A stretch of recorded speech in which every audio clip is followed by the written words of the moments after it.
कैसी हो अम्मा? हाँ मैं ठीक हूँ, आप कैसे बच्चा? बस मैं ठीक हूँ। ये देखो आपके लिए गरम गरम पूरी लाई है, अभी खा लो, आप नाश्ता कर लो, ठीक है? हाँ ठीक है। ठीक है बच्चा तू मेरा कितना ध्यान रखती है बेटा। अच्छा मुझे कोई काम से जाना है तो मैं आती हूँ, फिर आपसे आके मिलती हूँ। खा लेना ये नाश्ता। बेटा संभल के जाना।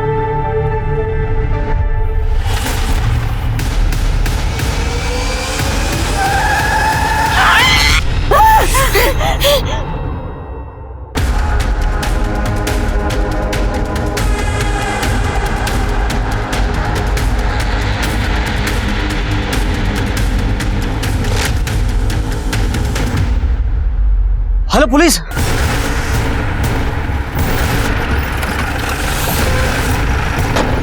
पीछे हो जाइए, पीछे हो जाइए। पूजा जरा चेक करो।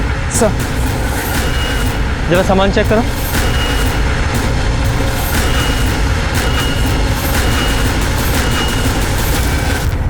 फोन किसने किया था? मैंने किया सर। मेरा नाम सत्यदेव राठी है, ये पास वाली बिल्डिंग में रहता हूँ। रोज की तरह मैं काम पे जा रहा था तो मैंने देखा बूढ़ी माँ खून से लथपथ है, इसलिए आपको फ़ोन कर दिया।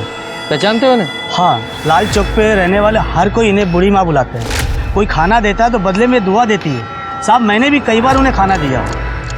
सर इसके हाथ पर ये नाम है जानकी, शायद इन्हीं का नाम हो। हाँ हो सकता है। तो सामान में भी कुछ नहीं मिला, आईडी प्रूफ वगैरह कुछ भी नहीं। देखो इन जानकी के बारे में कुछ और पता चलता है तो। पूजा बॉडी को पोस्टमार्टम के लिए भेजा। सर और शर्मा जरा आसपास चेक करो, कोई सीसीटीवी कैमरा है क्या? सर सर जानकी की पोस्टमार्टम रिपोर्ट, उसकी मौत 3 जुलाई की सुबह 7 और 9 बजे के बीच हुई है। मौत का कारण एक्सेसिव ब्लीडिंग है और सर मल्टीपल फ्रैक्चर्स भी हैं। कोई सीसीटीवी? सर वो बाईपास रोड था, वहाँ पे कोई सीसीटीवी कैमरा नहीं मिला। सर जानकी पिछले 6 साल से वही रह रही, लेकिन आसपास के लोगों को उसके बारे में कुछ भी नहीं पता। सब लोग उसे बूढ़ी माँ कहते थे और किसी से उसका कोई बैर नहीं था। सर तो फिर ये रैश ड्राइविंग या ड्रिंक एंड ड्राइव का केस हो सकता है। आजकल लोग सुबह भी पीते हैं। हाँ वो तो है, लेकिन सवाल ये है कि उस समय गाड़ी कौन चला रहा था और वो गाड़ी थी किसकी? हमारा फर्ज बनता है कि जानकी को इंसाफ दिलाएं। सर नमस्कार, मैं सोनाली कुलकर्णी क्राइम पेट्रोल सतर्क के इस नए अध्याय में आपका स्वागत करती हूँ। कानून अंधा होता है, सबसे पहले विक्टिम की शिनाख्त, फिर सबूत और गवाह अपराधी तक पहुँचने का जरिया बनते हैं। इसके बावजूद देश भर में हर साल शिनाख्त न होने की वजह से 40,000 से भी ज्यादा लावारिस लाशों को ठिकाने लगाने की जिम्मेदारी पुलिस के सर पर आ जाती है। लेकिन सवाल ये है कि क्या वे सब मरने वाले गुमनामी होते हैं? क्या सचमुच उनमें से किसी के घर पर उसका इंतजार करने वाला कोई नहीं होता? वो क्यों मरा, उसे किसने मारा? ऐसे मामलों में पुलिस को अक्सर मरने वाले के बारे में कुछ खास पता ही नहीं चल पाता। एक्सीडेंट में एक गुमनाम बुजुर्ग महिला की मौत का यह अनयूजुअल केस भी शुरुआत में ऐसा ही लग रहा था, लेकिन जब इसकी कड़ियां खुलनी शुरू हुई तो एक घिनौना अपराध उजागर हो गया। एक ऐसा अपराध जिससे हर बाप अपनी बेटी को बचा कर रखना चाहेगा।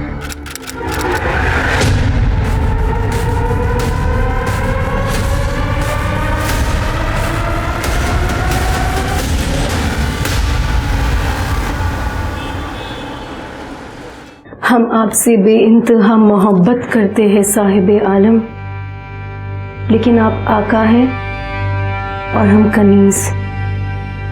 हमारी इन आंखों से हमारे ख्वाब मत छीनिए शहजादे,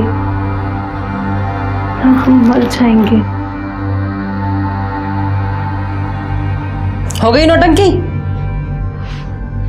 कितनी बार कहा है कि ये सब छोड़ के घर का कामकाज करना सीखो। मेरी अम्मा कहती है कि जब रोटी गोल होगी तभी औरत की जिंदगी सफल होगी। यहाँ तो नाटक से ही छुट्टी नहीं है, पता नहीं क्या नौटंकी करती रहती है। कपड़े रखो। अरे माँ, जमाना बदल गया है। अच्छा आजकल सिर्फ लड़कियां चूल्हा चौका नहीं कर रही है, देश भी संभाल रही है। तुम तो बेटा ना बस घर संभाल लो, उतना ही बहुत है मेरे लिए। अरे घर क्यों संभालेगी भाई, यार इसी गुड़िया है हमारी, सितारा बन के चमकेगी। आओ इधर। और सितारा अगर चूल्हा चौके के सामने बैठेगा तो काला नहीं पड़ जाएगा? तुम्हारी माँ की तरह। उड़ा लो, खूब मजाक उड़ा लो मेरा। बढ़िया है। जागीरी जल्दी चलो, देर हो जाएगी हमें। हाँ मैं देर से आऊंगी। कुछ करिए, कहाँ जा रही है?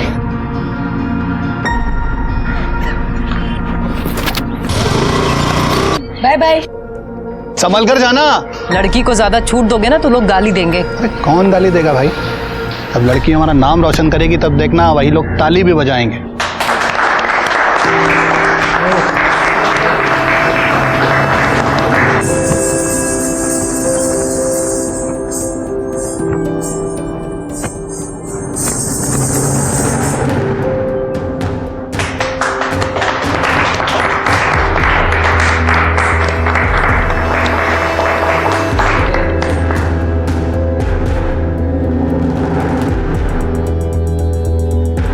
और इस प्रतियोगिता के विजेता है रागिनी शर्मा। और मैं रागिनी जी से अनुरोध करूंगा वो मंच पर आकर अपना पुरस्कार ग्रहण करें।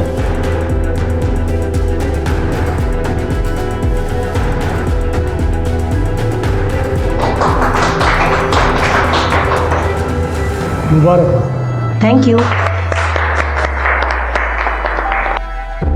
रागिनी ने ना सिर्फ ये प्रतियोगिता जीती है बल्कि हम सब लोगों का दिल भी जीता है। इसलिए हमारे फिल्म डायरेक्टर मिस्टर नमन झा ने उन्हें अपनी अगली फिल्म में बतौर हीरोइन लेने का फैसला किया है।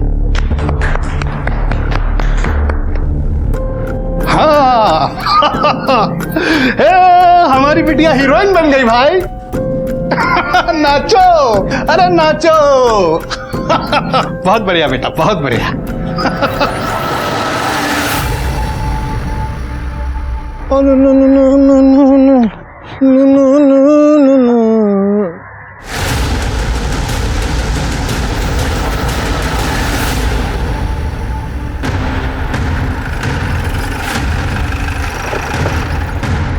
आइए साहब। पूजा जरा चेक करो। सर जरा आसपास चेक करो तुम लोग। इस लड़की की बॉडी का कैसे पता चला?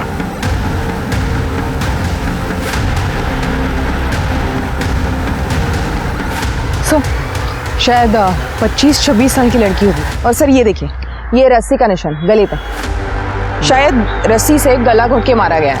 और सर जबरदस्ती का कोई निशान नहीं है, तो शायद इसके साथ रेप नहीं हुआ होगा। जरा आसपास चेक करो, कोई रस्सी वगैरह मिलती है क्या? सर शर्मा, पर एक बात समझ में नहीं आ रही है, इस जंगल में ये अकेली लड़की करने क्या आई होगी और किससे मिलने आई होगी? सर एक चांस ये है कि इसे कहीं और मारा गया है और बॉडी को यहाँ लाके फेंक दिया। हाँ पॉसिबल तो है। सर एक फोन मिला। फोन तो काफी नया लग रहा है, हो सकता है इस लड़की का हो। इसे लैब में भेजो और चेक करो, देखो क्या मिलता है इसमें। सर पूजा, बॉडी को पोस्टमार्टम के लिए भेजो। सर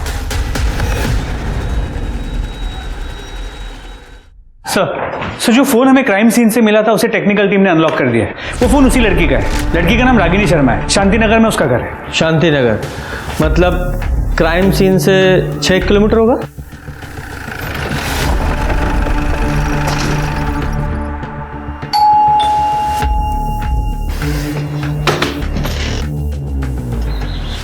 खुला?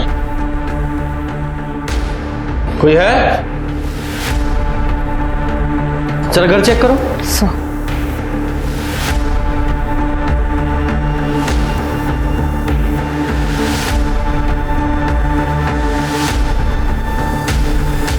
सर कोई नहीं है।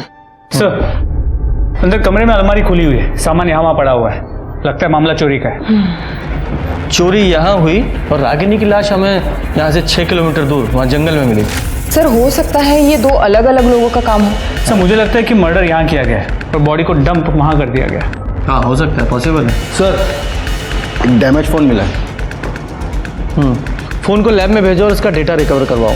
फॉरेंसिक टीम को बुलाओ और पूरे घर से फिंगरप्रिंट उठवाओ। सर ये जल्दी से जल्दी फोन करो, रिपोर्ट जल्दी से जल्दी मंगाओ। सर सर सर क्या हुआ? आप लोग कौन है? सर मैं रचना और ये मेरे हस्बैंड है चिंतन, हम यहाँ पड़ोस में रहते हैं।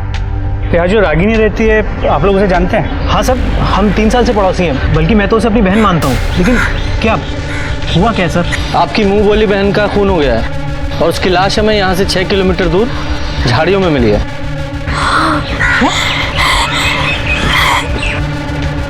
अच्छा एक बात बताइए, आप रागिनी से आखिरी बार कब मिले थे? सर अभी 3 दिन पहले मिले थे। बिना किसी सहारे के तुम अपने पैरों पर खड़ी हो रागिनी। ये हमारे लिए गर्व की बात है। हमें खुशी होगी अगर तुम हमारी पार्टी में महिला विभाग की कार्यकर्ता के रूप में शामिल हो जाओगी। जरूर सरस्वती जी। ये हमारी कार्यकर्ता है सुषमा जी और लता जी, और ये हमारा बेटा लोकेश, और ये हमारी होने वाली बहू अंजलि। हेलो। हाय। और लोकेश की होने वाली पत्नी अंजलि, इनका स्वागत करो। जी मम्मी जी।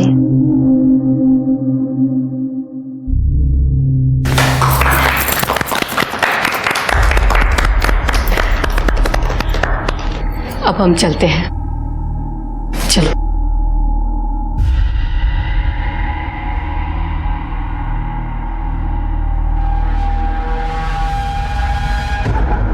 ये सब? ये सरस्वती जी हैं, रागिनी को अपने जन जीवन पार्टी में आने का मौका दे रही हैं। अरे वाह, मुबारक हो। ओ हेलो, कहाँ खोई हुई हो बहना? अरे कुछ नहीं, वो मैंने आपको बताया था ना, वो आदमी जिसके पास मेरे 2 लाख रुपए अटके हुए हैं, वो मुझे परेशान कर रहा है, मेरे पैसे ही नहीं दे रहा है। रागिनी को किस बात के पैसे लेने थे? सर रागिनी फिल्म इंडस्ट्री में काम करती थी। हाँ। शायद शूटिंग के पैसे होंगे। हाँ, जिस आदमी से पैसे लेने थे उसका नाम पता है? हाँ, बबलू। बबलू। अच्छा, रागिनी के साथ इस घर में और कौन रहता है? कोई नहीं सर, रागिनी अकेली रहती थी। उसकी फैमिली नहीं है? नहीं सर, है, उसके मम्मी पापा हैं, वो गाजियाबाद में ही रहते हैं लेकिन दूसरे घर में। मतलब एक ही शहर में अलग अलग रहते थे? उनकी आपस में कुछ प्रॉब्लम थी क्या? सर हमें नहीं पता सर। ओके, ठीक है। उनका एड्रेस पता है? हाँ। पूजा, एड्रेस ले लो। सर। और शर्मा, इस बबलू का पता लगाओ। नमस्कार इंस्पेक्टर साहब। सर आप यहाँ? हमें रागिनी की मौत का बहुत दुख है। वो हमारी पार्टी की कार्यकर्ता थी। आप उसके कातिलों को जल्द से जल्द ढूंढिए। अगर इस काम में हमारी किसी भी तरह की मदद की जरूरत हो तो हमें बताइए। जी सर, श्योर। नमस्कार सर। सुनो ना, सर जा रहे हैं, अभी बात कर लें क्या? अभी नहीं दोस्तों, बाद में। अभी मौका है हमारे पास, अभी बात कर सकते हैं हम। इतना गर्म माहौल हो रखा है, बाद में आराम से करते हैं ना। रुको।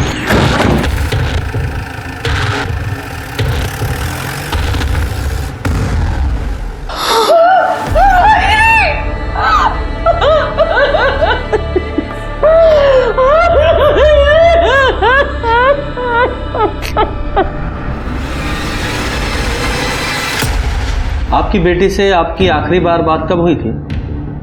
2 साल हो गए सर। 2 साल? इतना लंबा टाइम क्यों? हमारी बेटी रागिनी को बड़ी हीरोइन बनना था सर। उसने केंद्रीय नृत्य मंदिर की अभिनय प्रतियोगिता भी जीती थी सर। प्रथम स्थान हासिल किया था उसने, और उस मंच से डायरेक्टर नमन झा ने तो वादा भी किया था सर कि हमारी बेटी रागिनी को फिल्म में हीरोइन बनाएंगे। सब कुछ थे सर, हमारी बेटी का सपना पूरा होने जा रहा था। तो फिर ऐसा क्या हुआ था कि आप लोगों ने अपनी बेटी से सारे रिश्ते नाते ही तोड़ लिए? दुनिया की परवाह किए बगैर तुझे तेरे सपने पूरे करने की आजादी दी हमने, और बदले में तूने हमको क्या दिया बेटा? वो ठाकुर हमको बोल रहा था कि कैलाश तुम तो बड़ा आदमी बन गए हो, तुम्हारी बेटी एक रात का 10,000 रुपया लेती है। मन करता है तुमको जान से मार दे। बाबा, आपने मेरे खातिर इस घर को गिरवी रख दिया था। मैं नहीं चाहती थी कि मेरी वजह से आप लोग के सर से ये छत चली जाए। मुझे जो ठीक लगा मैंने किया बाबा। छत चली जाती बेटा तो कोई बात नहीं, कि जी लेते हम बिना छत के, लेकिन बिना इज्जत के कैसे जिएंगे हम? कर दिया पिंडदान तेरा हमने, हमारे लिए मर चुकी है ये। आपकी बेटी ने समाज में आपकी नाक कटा दी तो आपने उसकी जान ही ले ली। क्या कह रहे हैं सर आप? उसके सपनों में हम भी उसके साथ थे। हम अपनी इकलौती बेटी को कैसे मारेंगे? हमने ऐसा कुछ नहीं किया था सर। ये अलग बात है कि जब से हमने उसे घर से निकाला था उसके बाद हमने उसकी शक्ल नहीं देखी। ठीक है, शक्ल नहीं देखी। अब ये बताइए कि 8 तारीख को आप कहाँ थे? 8 तारीख को हम घर पे ही थे सर। बाहर ज्यादा आना जाना नहीं होता है, तबीयत खराब रहती है आजकल। साहब, आपसे एक विनती है, आप मेरे बेटे के कातिलों को पकड़ना जरूर। जी। हमारी बेटी को इंसाफ दिलाइए सर। सर, रागिनी के कॉल रिकॉर्ड्स इसके मुताबिक उसकी सबसे ज़्यादा बातें 2 लोगों से होती थी, एक उसकी नेबर रचना और दूसरा बबलू दुबे। ये वही बबलू दुबे तो नहीं है जिसके बारे में चिंतन ने बताया था? सर लगता तो ऐसे ही है। करता क्या है ये? लड़कियों की दलाली करता है। मतलब ये बात कंफर्म है कि रागिनी प्रोस्टिट्यूशन के बिजनेस में थी? जी सर, अब तक की इन्वेस्टिगेशन में तो यही बात सामने आई है। इस बबलू का बैकग्राउंड चेक किया सर, इसका क्रिमिनल रिकॉर्ड है, रेप केस में अंदर जा चुका है। ये रागिनी ने इसे 2 लाख रुपए भी दे रखे थे और इसका क्रिमिनल रिकॉर्ड भी है। इसकी सर्च कहाँ तक पहुँची? सर उसका फ़ोन अभी बंद है। उसके मोबाइल की लास्ट लोकेशन मेरठ की है। शर्मा, मेरठ गाजियाबाद, किसी भी बिल में छुपाओ, ढूंढो उसे। सर रागिनी की पोस्टमार्टम रिपोर्ट, इस रिपोर्ट के हिसाब से रागिनी की मौत 8 अक्टूबर को शाम 5 से 7 बजे के बीच हुई। पहले उसे एक बेहोश किया गया और फिर रस्सी से गला घोंट के मारा गया। और जब रागिनी की मौत हुई तब वो 3 महीने प्रेग्नेंट थी। हाँ सर। सर रागिनी प्रोस्टिट्यूशन में थी। ये बच्चा शायद उसके किसी कस्टमर का हो। नहीं पूजा, मुझे तो ऐसा नहीं लगता, क्योंकि जो भी औरतें इस प्रोस्टिट्यूशन के बिजनेस में होती हैं वह सतर्क होती हैं, सेफ्टी का ध्यान रखती हैं। ऐसा हो सकता है कि रागिनी का कोई बॉयफ्रेंड हो, वो उससे प्रेग्नेंट हुई हो और फिर रागिनी ने शादी के लिए उस बॉयफ्रेंड पर दबाव डाला, उसने इनकार किया और मार डाला। सर हो सकता है उसका कोई रेगुलर कस्टमर हो, ये बच्चा उसी का हो और ये रागिनी उस कस्टमर को ब्लैकमेल कर रही हो, इसलिए उसने रागिनी को मार दिया होगा। अब ये पॉसिबिलिटीज तो बहुत सारी हैं। रागिनी से जुड़े जितने भी लोग हैं सबकी डिटेल्स निकालो और ये चिंतन और रचना, उससे भी पूछताछ करनी है। हो सकता है सर, रागिनी का बॉयफ्रेंड उससे अक्सर मिलने आया करता था। लंबा चौड़ा लड़का था, करीब 6 फीट का, बाइक से आता था। बाइक का नंबर याद है? नहीं सर, नंबर तो नहीं याद, लेकिन सर वो हेलमेट पहन के आता था और बिना हेलमेट उतारे अंदर चला जाता था। उसके हेलमेट में ना कुछ स्टिकर सा बना हुआ था, बैलगाड़ी का। बैलगाड़ी? जी, मैंने उससे एक बार पूछा भी था।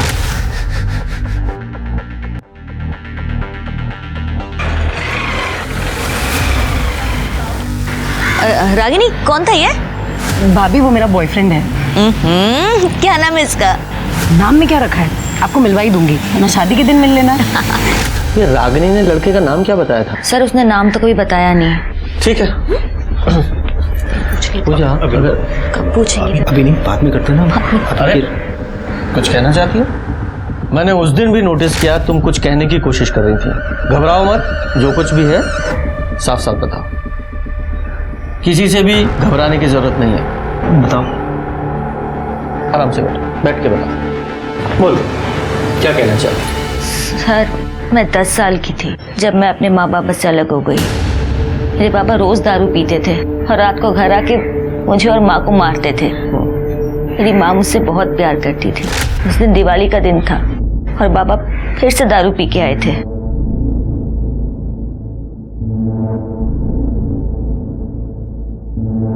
रचना, रचना बेटा, एक काम कर, तू चाचा के घर चली जा और आज रात वहीं रुकना, ठीक है?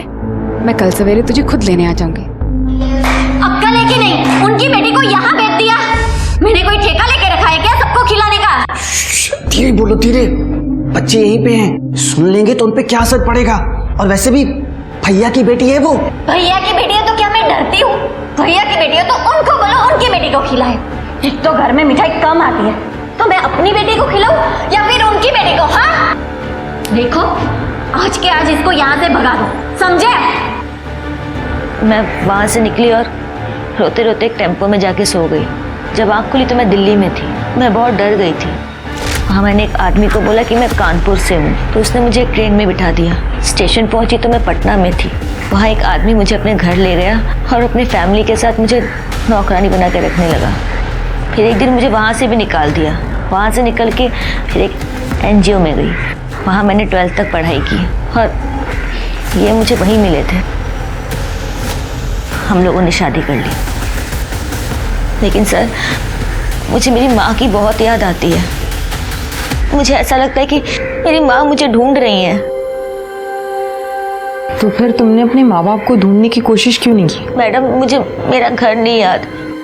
मुझे बस इतना याद है कि हम कानपुर में रहते थे और हमारा घर स्टेशन के पास था और मेरे पापा रिक्शा चलाया करते थे। सर, आप मेरी माँ को ढूंढेंगे ना सर? Please sir. हम आपके माँ बाप को ढूंढने की पूरी कोशिश करेंगे। आप बिल्कुल चिंता मत कीजिए, रिलैक्स। पूजा, एक टीम इनकी फैमिली को ढूंढने के लिए लगाओ। जी सर। सर एक मिनट। हेलो सर, बबलू का पता चल गया है। वो मेरठ में प्लाजा लॉज में रुका हुआ है। सब आपने मुझे मुंह बंद रखने के लिए कहा था, तो पैसों का वजन भी ज्यादा होना चाहिए ना। अब पुलिस मुझे कुत्ते की तरह ढूंढ रही है। अगर मैं पकड़ा गया तो सब कुछ उल्टी कर दूंगा।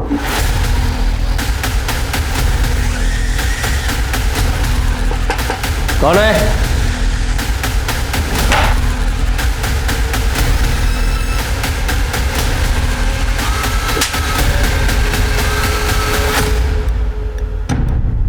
रागिनी को क्यों मारा? सब मैंने नहीं मारा रागिनी को। सब मैं क्यों?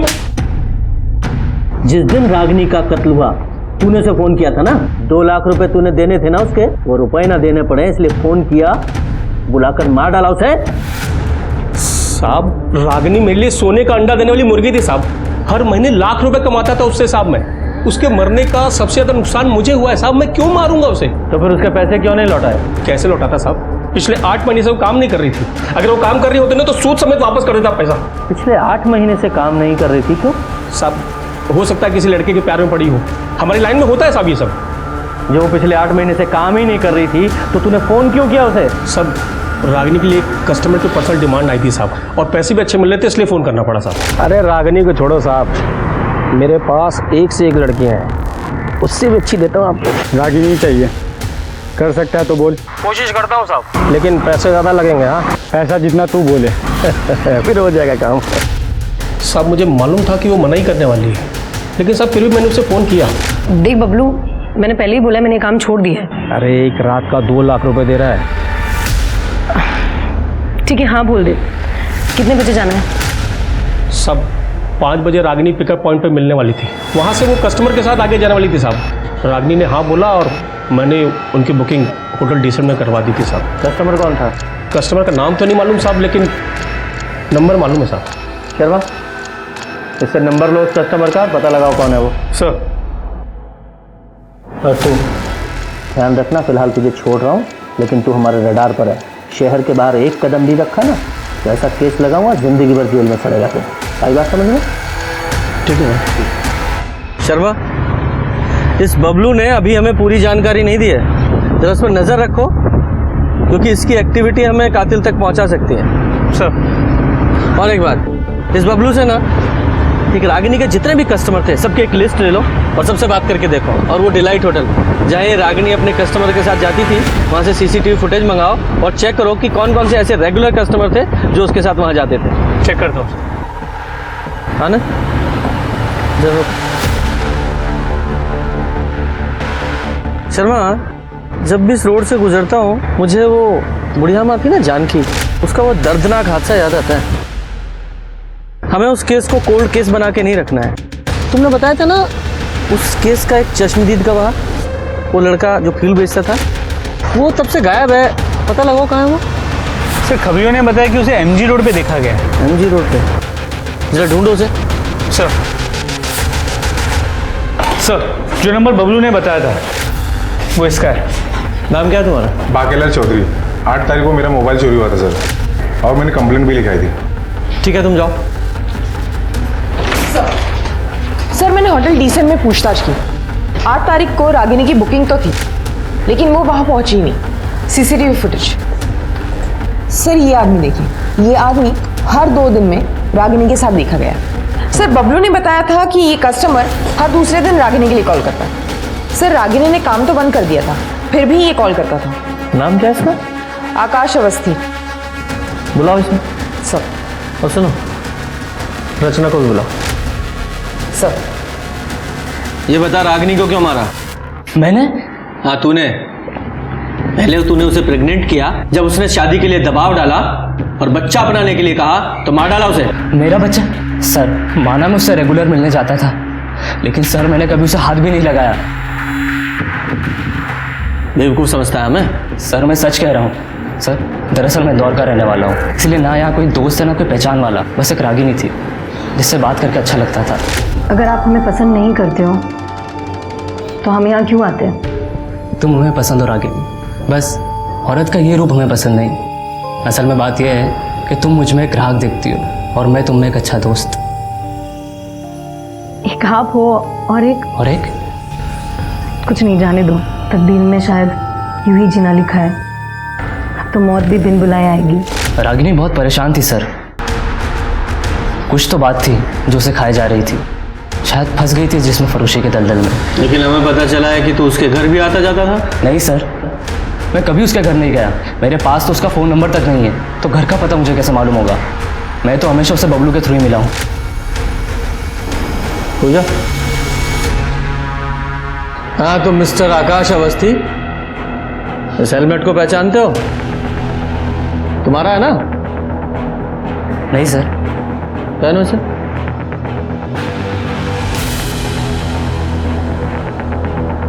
रचना,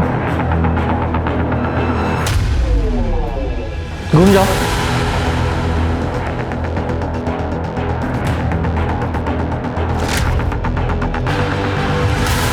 वहां तक जाओ और वापस आओ।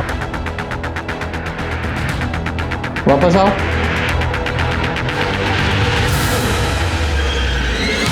सर शायद ये वो नहीं है। ठीक है, हेलमेट उतार दो। सिंह, लेके जाओ उसे। जी सर। और हाँ, बिना बताए शहर छोड़ के नहीं जाओगे तुम। जी सर। सर मेरी माँ का कुछ पता चला क्या?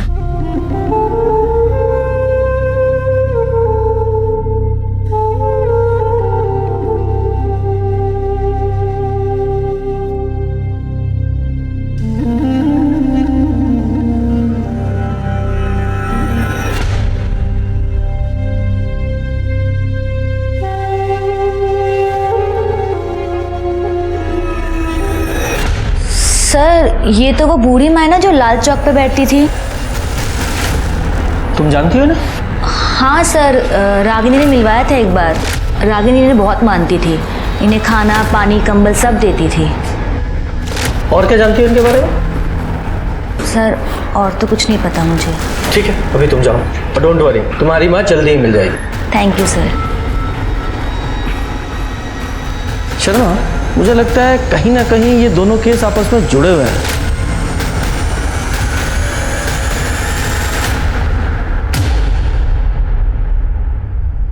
हर मुमकिन कोशिश के बावजूद असली कातिल पुलिस के हाथ नहीं आ रहा था। 3 महीने पहले जिस जानकी की रोड एक्सीडेंट में मौत हुई थी, रागिनी उस बूढ़ी माँ की हर तरह से सेवा करती आई थी। तो क्या जानकी के साथ हुए हादसे की कोई कड़ी रागिनी मर्डर से भी जुड़ी हुई थी? रागिनी के मर्डर के 2 हफ्ते बाद भी हत्यारा पुलिस की गिरफ्त से कोसों दूर था। फिर एक दिन पुलिस के हाथ एक ऐसा पुख्ता सबूत लग गया जो कि इस केस में एक नया मोड़ ले आया। सर, रागिनी के घर से जो फोन मिला था उसका डेटा रिकवर हो गया। ये देखिए।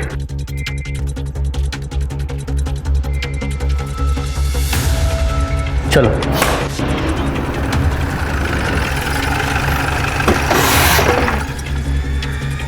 ये देखिए सर।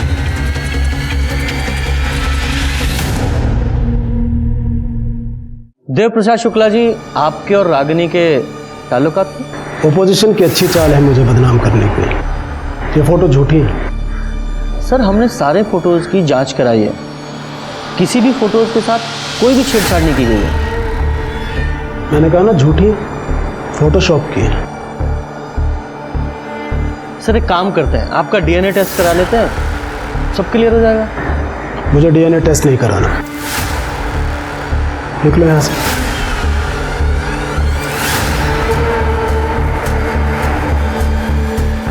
हाँ इंस्पेक्टर, तुमने वो हाथी और चींटी वाली कहानी सुनी है ना? चींटी अपने दायरे में ही रहे तो अच्छी है।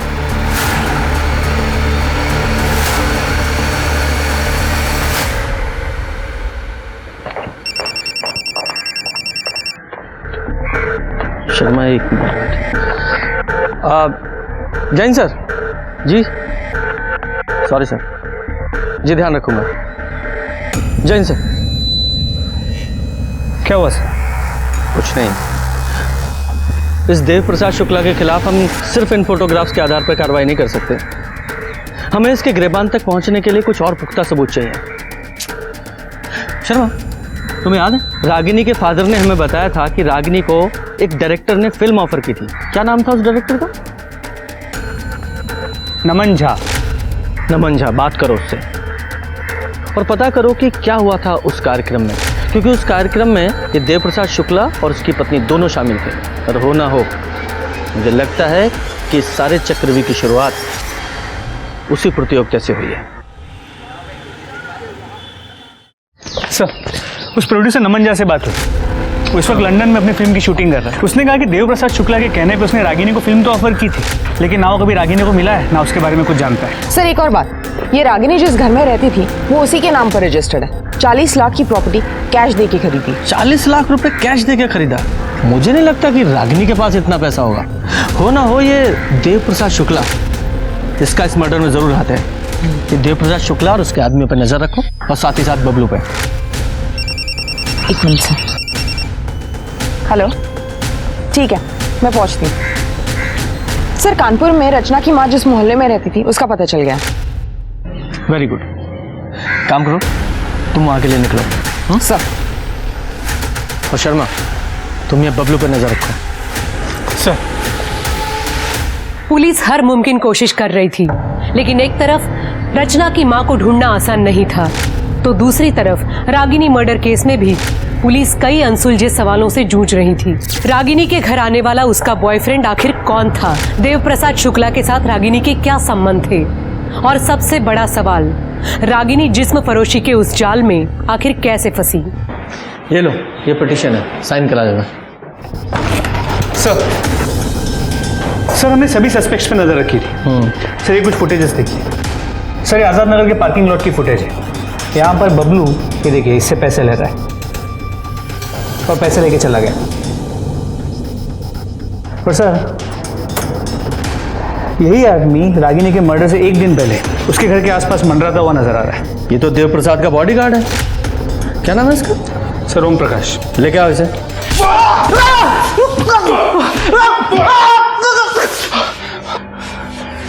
देख, बबलू ने अपने सारे गुनाह कबूल कर लिए और ये भी कबूल किया है कि तूने उसे चुप रहने के लिए पैसे दिए थे। और हम जानते हैं, ये बात अलग है कि वो डायरेक्ट तूने पैसे नहीं दिए थे, किसी और ने दिलवाए थे। और रागिनी के मर्डर से पहले तू उसके घर के आसपास मंडरा रहा था। सीसीटीवी फुटेज है हमारे पास जिसमें तू साफ नजर आ रहा है, और तेरे फोन की लोकेशन और तेरे कॉल रिकॉर्ड्स भी है हमारे पास कि तूने कब कब रागिनी को कॉल किया था।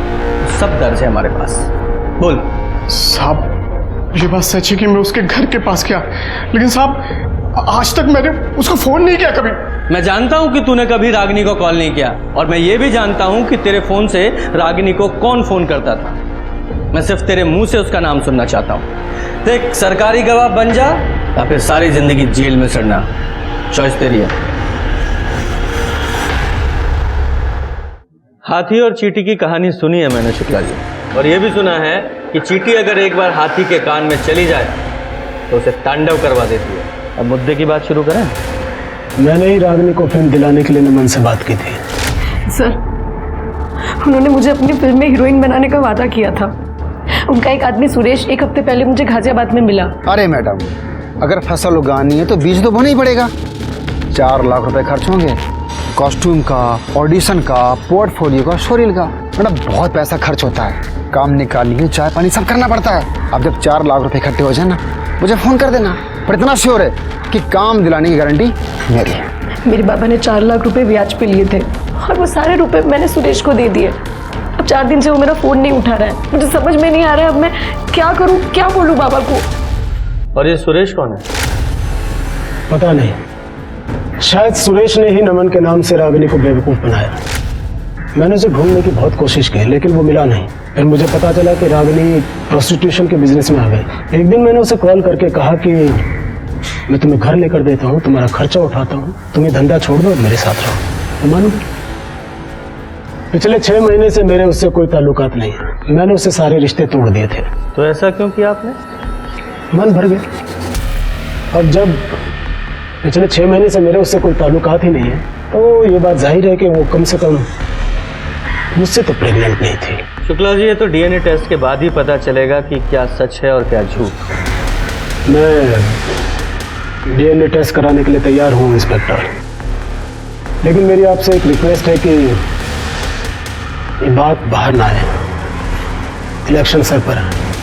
ठीक है, उसकी चिंता मत कीजिए। Thank you. इतना तय था कि देव प्रसाद शुक्ला का रागिनी की मौत से जरूर कोई गहरा संबंध था। वो अब इस केस में एक प्राइम सस्पेक्ट बनकर उभरा था।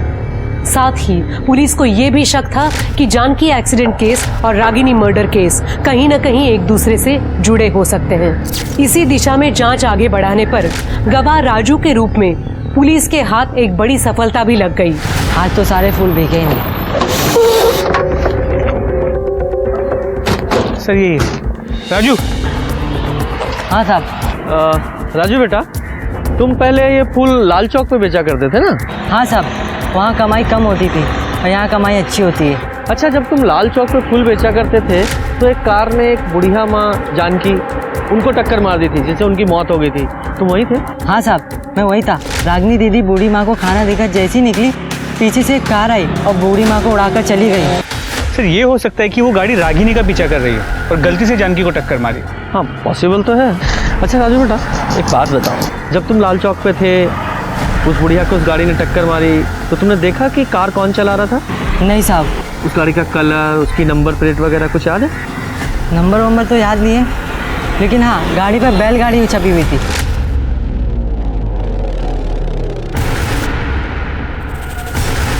शर्मा, ये दोनों केस एक दूसरे से जुड़े हुए हैं। वो बैलगाड़ी का निशान रागिनी के बॉयफ्रेंड के हेलमेट पर भी था। जी सर। हाँ, यही बैलगाड़ी थी।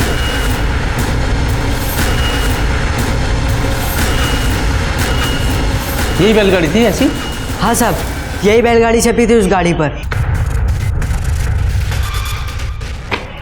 बैठो, चाय पे। सीसीटीवी खंगालो, सारा नाकाबंदी करो, कुछ भी करो। I want that car any how. Sir DNA report पढ़ो। सर, रिपोर्ट के हिसाब से देव प्रसाद का डीएनए रागिनी के बच्चे के डीएनए से मैच करता है, लेकिन सिर्फ 25%। मतलब वो देव प्रसाद नहीं है, उसका भाई या बेटा है। लेकिन सर देव प्रसाद का कोई भाई नहीं है। मैं सच कह रहा हूँ, मैंने कुछ भी नहीं किया।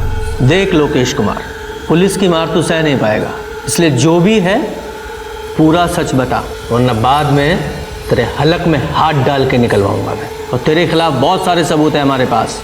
तेरी कार जिससे तूने जानकी को उड़ाया था वो बरामद हो चुकी है। रागिनी के पेट में पल रहे बच्चे का डीएनए टेस्ट कराया हमने, जो तेरे डीएनए से मैच होता है, मतलब तू उसका बाप है। तो ये हेलमेट देख रहा, तेरे घर से बरामद किया हमने। तेरा हेलमेट है ये, जिसे पहनकर तू रागिनी से मिलने जाता था। अब झूठ मत बोलना, क्योंकि गवाह है मेरे पास। और ये बैलगाड़ी का स्टिकर तेरे बाप की पॉलिटिकल पार्टी का पुराना चुनाव चिन्ह है।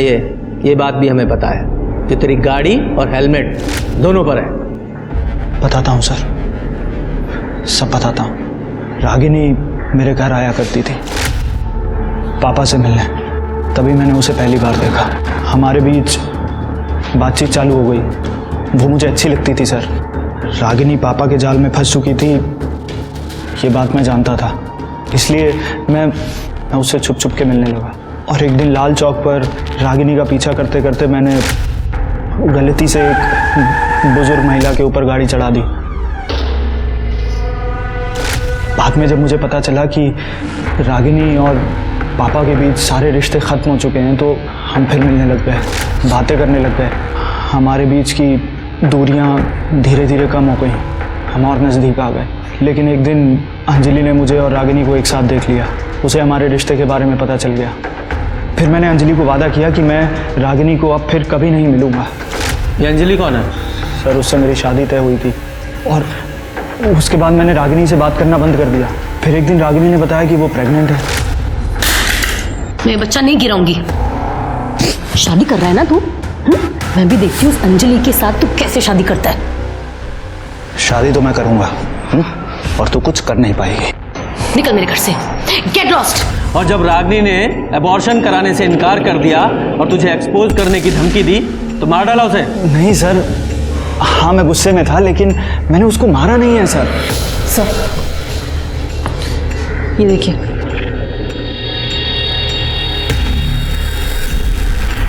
तूने नहीं मारा ना रागिनी को? नहीं सर। तो ये क्या है? रिपोर्ट है ये, इसमें साफ साफ लिखा है तेरी गाड़ी में रागिनी के बाल मिले और स्पर्म के ट्रेसेस जो रागिनी का गला घोटने से पहले उसे सुंघाया गया था। बोल। सर मेरी गाड़ी है, दो दिन पहले ही वापस आई है, लेकिन ये गाड़ी तो मैं, सर वो गाड़ी तो मैंने किसी को दी थी। किसको? सर वो गाड़ी तो मैंने किसी को दी थी। किसको?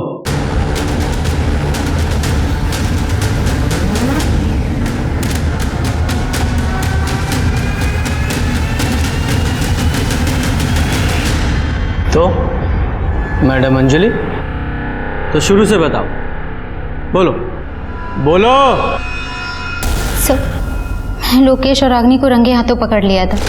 लोकेश ने मुझे प्रॉमिस किया था वो उससे कभी नहीं मिलेगा, लेकिन फिर भी वो उससे मिलने गया। मैंने उसका पीछा किया, वो रागिनी के घर के अंदर चला गया, मैं वहीं खड़ी थी। कुछ देर बाद वो वापस आया।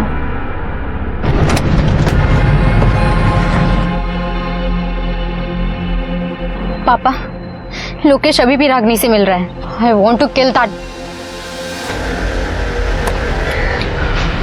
रागिनी से छुटकारा पाना चाहती हो?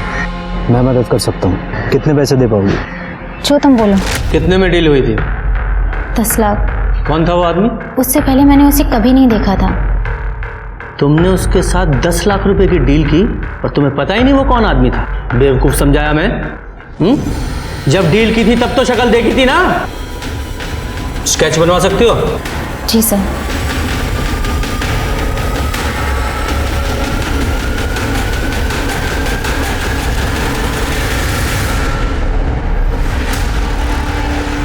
ये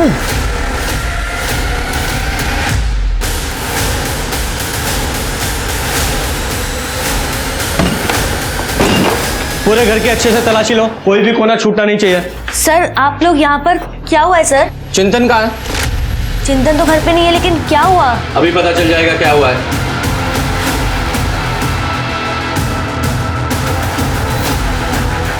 सर ये कैश मिला है। रखो। ये पैसे किसके हैं? सर मुझे नहीं पता ये कहाँ से आया। ये ज्वेलरी मिला है। इतनी सारी ज्वेलरी किसकी है? नहीं सर ये मेरे नहीं है। मैं बताता हूँ किसके हैं। ये गहने रागिनी के हैं। और ये पैसे देख रही हो? ये पैसे रागिनी को मारने की कीमत। तुम्हारे पति चिंतन ने रागिनी को मारने की सुपारी ली थी। सर आप ये क्या बात कर रहे हैं? कहीं तुम भी तो इसमें शामिल नहीं हो? सर मुझे इसके बारे में कुछ नहीं पता, मैं सच कह रही हूँ। पकड़ो से।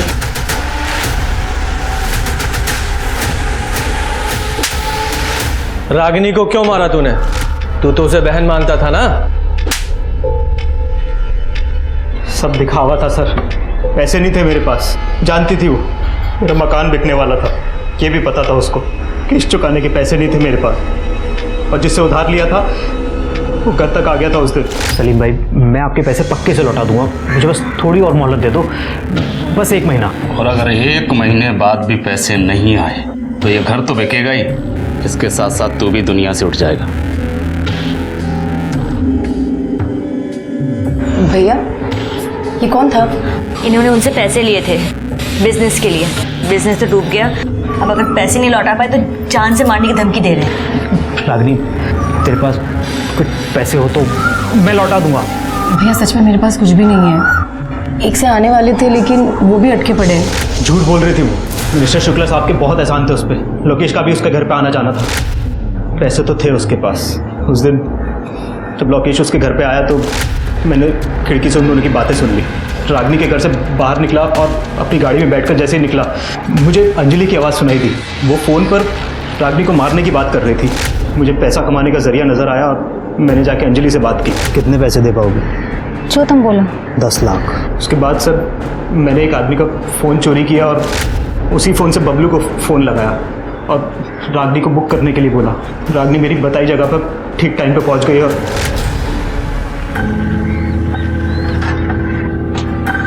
अरे चिंतन भैया आप लोकेश की गाड़ी में? हाँ उसी ने भेजा है मुझे। आओ बैठो। ठीक है।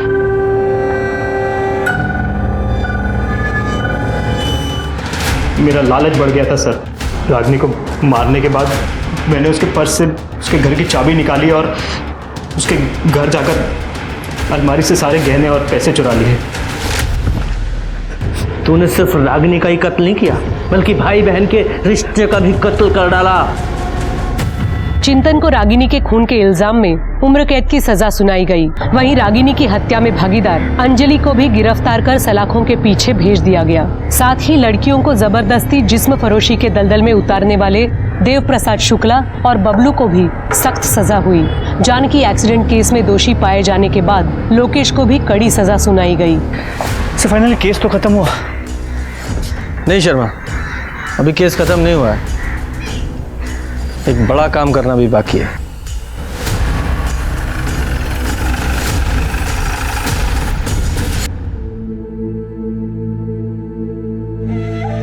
माँ, मैं रचना रचना